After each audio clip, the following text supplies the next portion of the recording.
పహల్గామ్ ఉగ్ర దాడి తర్వాత భారత్ ప్రతీకార దాడి ఏ విధంగా ఉండబోతోంది అనే సస్పెన్స్ నెలకొంది. సర్జికల్ స్ట్రైక్స్కి దిగే అవకాశం ఉందని అంచనాలు వస్తూ ఉన్నాయి. అంజీరావు గారు, సర్జికల్ స్ట్రైక్స్కి దిగితే ఎక్కడ సర్జికల్ స్ట్రైక్స్ చేపట్టవచ్చు భారత్? అందరూ ఏమనుకుంటున్నారంటే సింపుల్గా భారతదేశం పహల్గామ్ అటాక్కి ప్రతిస్పందనగా సింధు నీటి ఒప్పందాన్ని రద్దు చేసింది, ఇంకా వేసాలు అయిపోయింది అనుకుంటున్నారు. కానీ కాదు.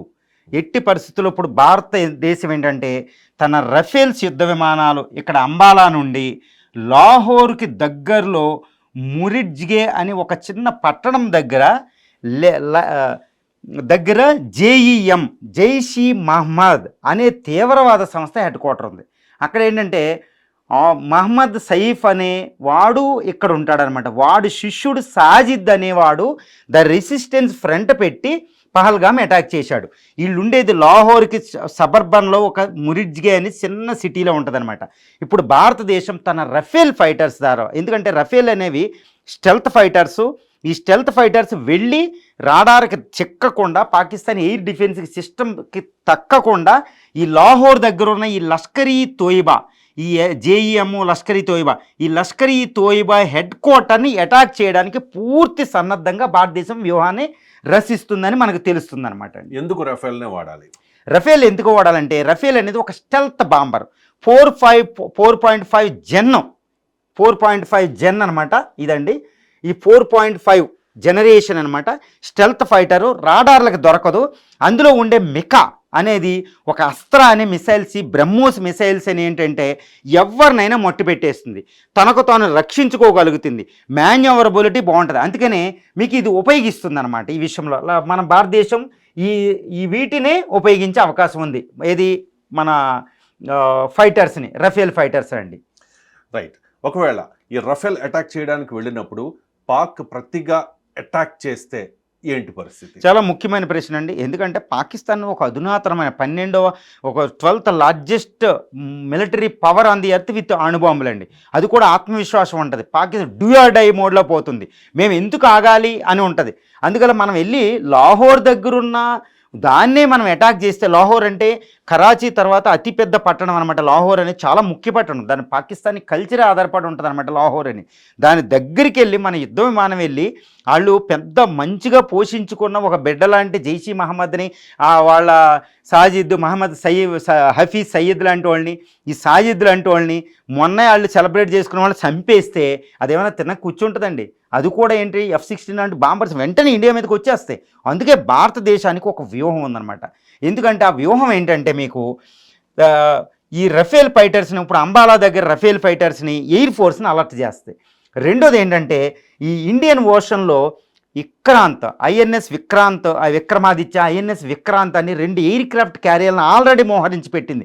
కరాచీకి దగ్గరలో అణు జలంతర్గాములు మోహరించి పెట్టింది. నేవీ ఎట్టి పరిస్థితుల్లో పాకిస్తాన్ని తుదముట్టించేసింది. రెండోది ఏంటంటే ఆర్మీ అలర్ట్గా ఉంది జమ్మూ అండ్ కాశ్మీర్లో. ఓకే, ఈ మిస్సైల్స్ ఉంది.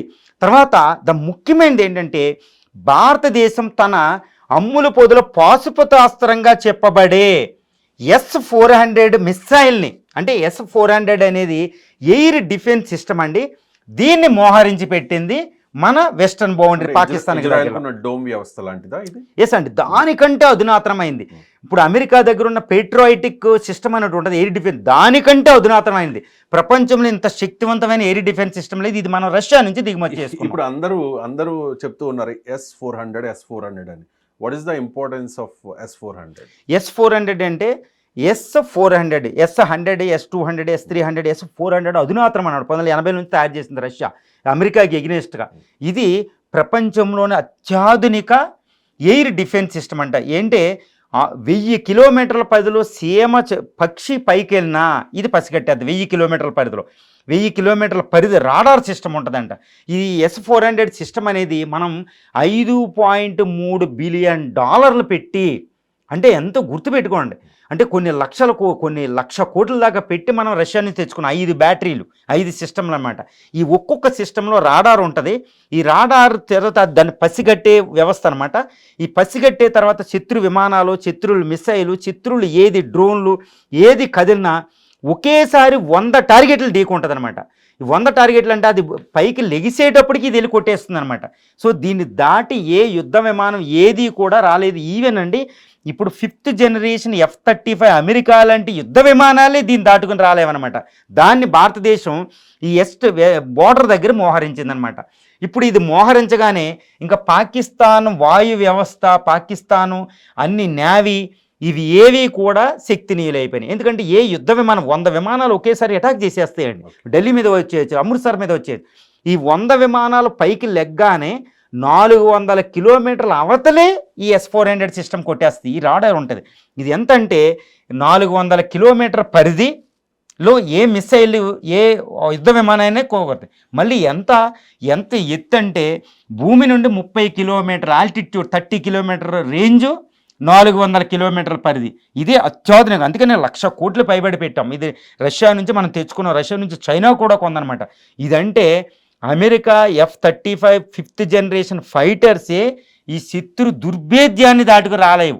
కాబట్టి ఇంకా పాకిస్తాన్ F-16 ఎంత, పాకిస్తాన్ మిరేజ్లు ఎంత, పాకిస్తాన్ ఇవి ఎంత అండి. కాబట్టి ఇది దీన్ని మోహరించి పెట్టింది. మనం వెళ్ళి లాహోర్ మీద అటాక్ చేయగానే అది ఏం చేస్తుంది చూడండి. ఈ మనం ఏంటంటే ఇదిగోండి విక్రమాదిత్య అరేబియా సముద్రంలో పెట్టాం. ఇది రెడీగా ఉంది. సో ఇక్కడ ఎయిర్ ఫోర్స్ రెడీగా ఉంది, నేవీ రెడీగా ఉంది, మిసైల్ సిస్టమ్ రెడీగా ఉంది, బ్రహ్మోసులు రెడీగా ఉన్నాయి. సో వెస్టర్న్ బౌండరీలో మనం ఇంకోటి ఏం చేస్తున్నాం, వెస్టర్న్ బౌండరీలో మనం చక్కగా ఏం చేసామంటే ఇదిగోండి ఇక్కడ ఈ లాహోర్ దగ్గరలో అమృత్సర్ ఈ ప్రాంతంలో ఈ అంబాలా దగ్గర S-400 మోహరించాం. ఏ యుద్ధ విమానం కూడా భారతదేశం వైపు రాలేదు. మనం విమానాలు వెళ్ళి రఫేల్ వెళ్ళేమో ఈ JEMను కొట్టేస్తాయి, హెడ్ క్వార్టర్ని పేల్చేస్తాయి, ఇంకేం లేదు. తర్వాత ఇక్కడ నుంచి నేవీ రెడీగా ఉంది, ఇక్కడ నుంచి ఆర్మీ రెడీగా ఉంది, బ్రహ్మోస్ మిసైల్ సిస్టమ్స్ రెడీగా ఉన్నాయి. ఇన్ కేస్ మనం ఇంకోటి ఏంటంటే ఈ రఫేల్ ఉపయోగించకపోయినా బ్రహ్మోస్ ఉపయోగించిన కూడా దీన్ని పేల్చేయచ్చు. ఈ విధంగా పాకిస్తాన్ అష్టదిగ్బంధం చేసాం. పాకిస్తాన్కి ఈరోజు మనం భారతదేశం సేఫ్గా ఉందంటే S-400 కాబట్టి అణుబాంబు పట్టుకొద్దామన్నా ఈ అణుబాంబు పట్టుకొచ్చే మిసైల్ని కూడా ఇది కొట్టేస్తుంది S-400. సో ఇది ఒక బ్రహ్మాస్త్రం, ఇది ఒక పాశుపతాస్త్రం. కాబట్టి భారతదేశం ఎట్టి పరిస్థితుల్లో రఫేల్ ఫైటర్ను ఉపయోగించి లాహోర్ దగ్గరలో సమీపంలో మురిడ్గే దగ్గర ఉన్న JEM హెడ్ క్వార్టర్ మనం కొడితే ద రెసిస్టెన్స్ ఫోర్స్లో ఉన్న వాళ్ళందరూ అక్కడికక్కడే హతాశులైపోతారు.